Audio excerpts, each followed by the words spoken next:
So basically, there are two types of there are two ways you use X-rays in medicine field. There's diagnostic imaging and radiation therapy. And X-ray was the first radiation that was used in the medicine field. And this part, basically, we already learned it in the last unit. And the only new thing is the ions produced per millimeter of path. And we know that alpha particles produce the most, and gamma particles only produce one. And here we have the inverse square law. It relates the intensity of the radiation to the power and the surface area of the. If you imagine a point source radiating like to all directions, it looks like a sphere. So basically, intensity equals power over 4 pi r squared, which is the surface area of the sphere. So this is the intensity of the source at a distance r from the source. Literally screwed. What the hell? What? Doesn't matter. Alright, so now we have another formula. Okay, so the fall in intensity is exponential. Degree to which X-rays can penetrate matter is called the quality of the radiation. So the final intensity is equal to the initial intensity times e to the power of mu x, and mu is a coefficient called the linear attenuation coefficient, and x is the thickness of the medium. So from this formula, we know that intensity is dependent on the material which the radiation passes through and the energy of the photons. Yes, okay.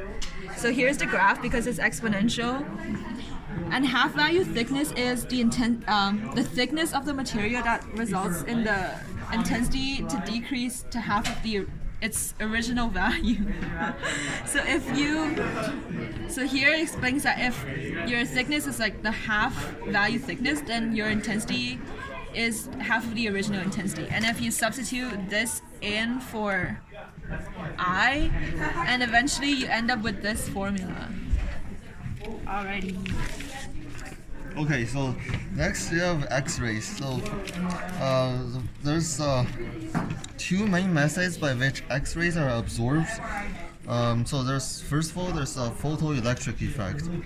So this is something we learned before. So basically we have X-ray photon being absorbed by an electron, and then the electron is emitted from the atom or the molecule. So this one, what's important about it is that it's mostly for low energy photons, and it increases sharply with increasing atomic number of the specimen. So we then have a second type that's called Compton effect, where so the photon bumps onto an electron and gives a part of the energy onto the electron. So then the electron is emitted, scattered off. So with Compton effect, we have this effect does not vary very much with the energy, and increases linearly with the atomic number. Okay. Okay.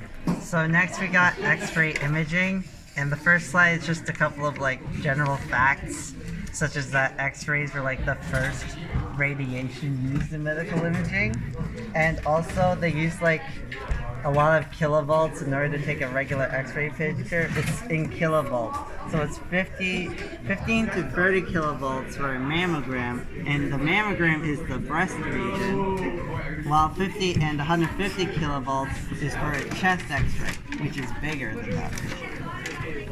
For the other slide,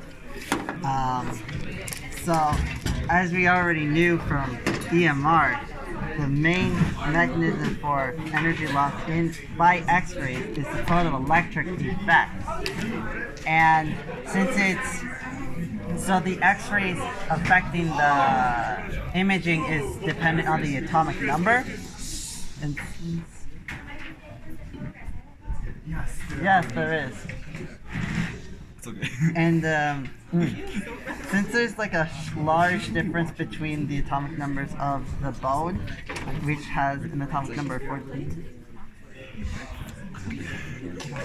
and the soft tissue, which is 7, there will be a contrast between the bone and the soft tissue, and that's what you're going to see on the x-ray. That's how it's shown. Okay, so pretty much in this part, it just says that when the x-rays go through the patient's body, it will penetrate it, and then it will shine onto the photographic film, and that's how you will see the image. But you won't see the light, you will see the shadow, because the bones in the body and the tissue will absorb the x-rays. And then in the places where there is not a big enough difference of the Z of the area that is image and the surrounding area, you can use what is called a contrast medium to improve the image. And then an example of this is a barium meal, in which case a patient will essentially just eat it, and then this will move into the intestinal tract, and then when the x-ray is taken, the barium will absorb the x-rays, and then you will see, and that's how you will see the intestinal tract.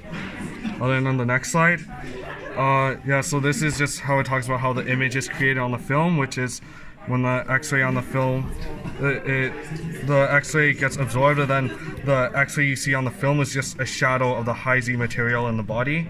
And you'll also see and you'll be able to contrast it with the surrounding low Z tissue. And then to increase the sharpness of the shadow you see over here, if you make the source more sharp over here, then it will be more.